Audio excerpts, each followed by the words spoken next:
I wouldn't consider myself either naive or particularly optimistic person. I don't think I'm either of those. But this is actually an idea, this is one of the only ideas that I've ever found that I really believe to be rock solid. I actually think that it's true. And it's very optimistic because it says you can use your sense of meaning to calibrate your progress through life. But there's rules. You have to aim at the highest possible good that you can conceive.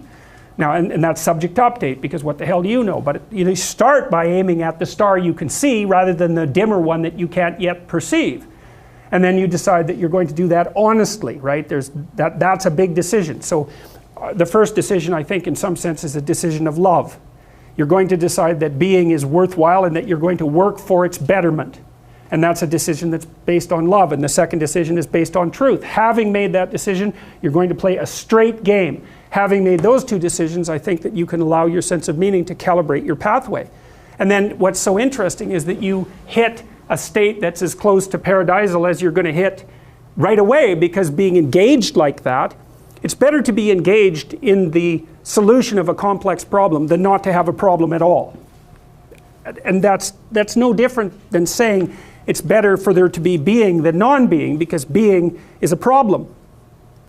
And so if you want to have no problems, then you have no being. And you could say, well, being is so miserable that maybe that's the route we should take. And fair enough, but maybe you can have your cake and eat it too. You can have the damn problem.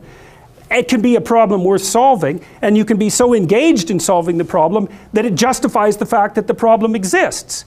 And then you get to have the problem and the solution at the same time, and maybe that's better than not having the problem at all. And I believe that, because one of the things I have seen, and I've seen this being so interesting when I've been lecturing to people, especially more recently, and this is also manifested itself on YouTube. I'm talking to people a lot about responsibility, and it's young men in particular that seem to be responding to that. And I think that's partly because I think that young women, in some sense, have their responsibility map already laid out for them. It's also less voluntary in some sense for women, because they have more complicated problems to solve in the first part of their life, right? Because they have to get the family problem solved. But whatever. I've been talking in a very delineated manner about responsibility, which is a strange thing to sell to people, but responsibility is what gives your life meaning. And so then you might say, well, then take on ultimate responsibility. And what happens? You have an ultimately meaningful life. And then you might say, well, if your life is ultimately meaningful, it doesn't matter if it's punctuated by tragedy or even predicated on tragedy. It's worth it. And I think that's true. And everything I've seen indicates to me that's true. Every time I get my clients to take on more responsibility, and it isn't an injunction. You're a bad person, you should take on responsibility. It has nothing to do with that. You can define the damn responsibility. It isn't something that someone else should impose on you. It's not a matter of doing what you should do in some abstract manner. It's not that. It's the choice of what game you're going to play. And you can play the game of the seeker, I would say, and if you play that game, then everyone wins. And it's the best game you can play. And so the answer, in some sense, to the tragedy of life, to the catastrophe of life, to the fall, is to adopt the responsibility of mortality that goes along with that, and to play that game maximally. And paradoxically, it's in the willingness to do that the solution emerges. And I have done my best with every single thing I've talked to you guys about. I have done my best to do what Dostoevsky does in his novels, which is I make a proposition and then I spend months or years trying to figure out if I can take the bloody thing apart, if there's something wrong with it, because I want to find out. I want to hit it with a hammer and see if it breaks. And what I've been trying to do is to tell you all the things that I've gathered, let's say, or laid out or articulated or discovered over the last 30 years that I have not been able to break with the biggest hammer that I could take to them. And I guess that's the fundamental one, is that I believe that the idea that lurks in these images, derived from very different cultures, it's the same idea. Life is suffering. Right. Indisputable. What do you do about that? You voluntarily accept it and then strive to overcome the suffering that's a consequence of that. And you do that for you, and you do that in a way that makes it better for other people. And then that works. And one question might be, well, how well does it work? And the answer is, the only way that you can find out is by trying it. That's it. That's the existential element of it. The proof is to be derived by the incarnation of the attitude in your own life. No one can tell you how it will work for you. It's the thing that your destiny is to discover that. And you have to make the decisions to begin with. It's like, because you can't do this without commitment. You have to commit to it first. That's the act of faith that Kierkegaard was so insistent upon.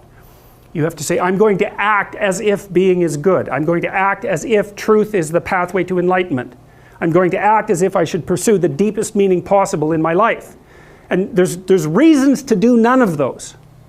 They're real reasons. So it's really a decision. But you can't find out what the consequence of the decision is unless you make the decision.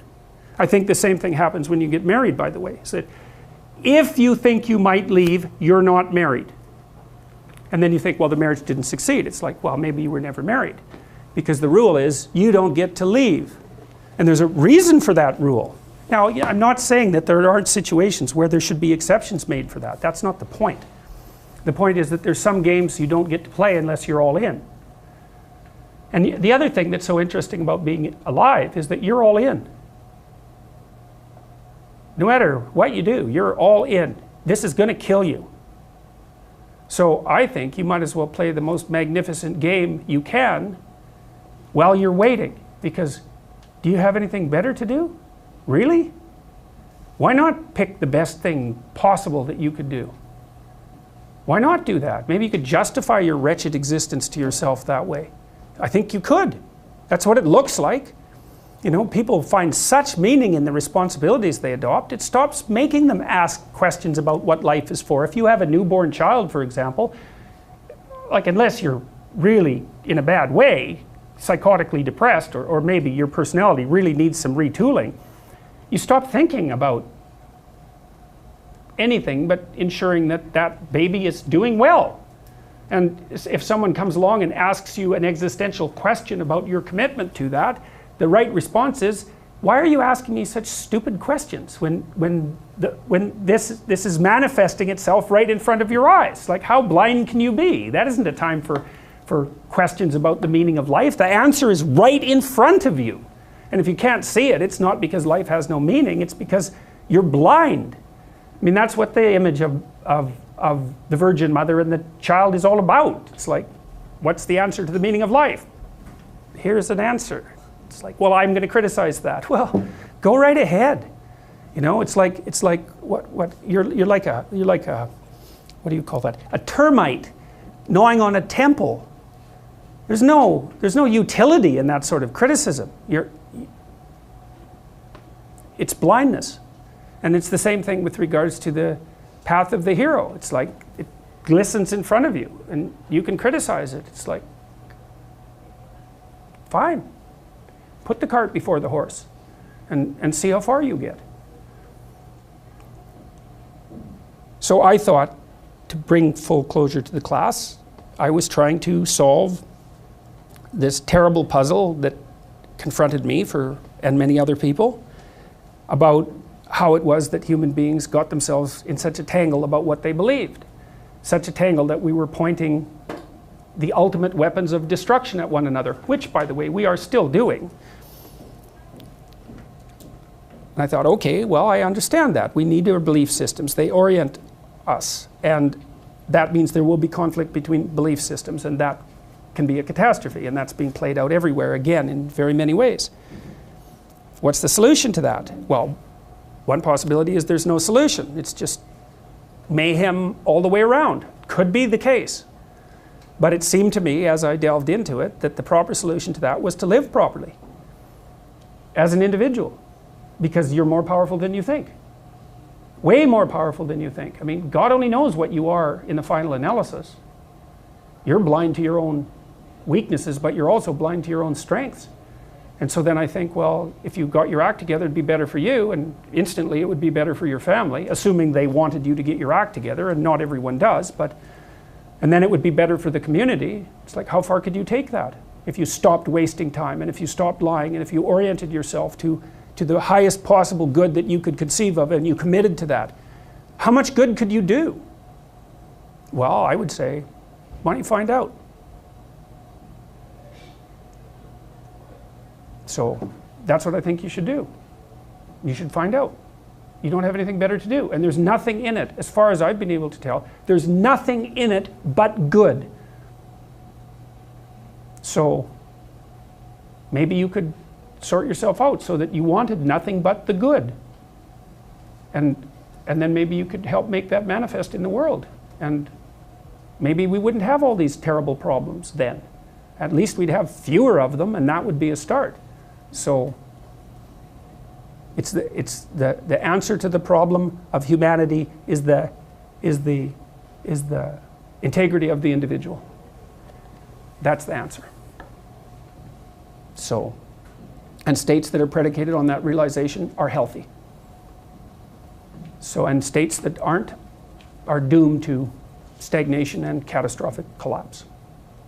And personalities that are predicated on self-tyranny and the tyranny of others are doomed to collapse. So, and then you think, well, what's the barrier? And the barrier is, are you willing to accept the responsibility?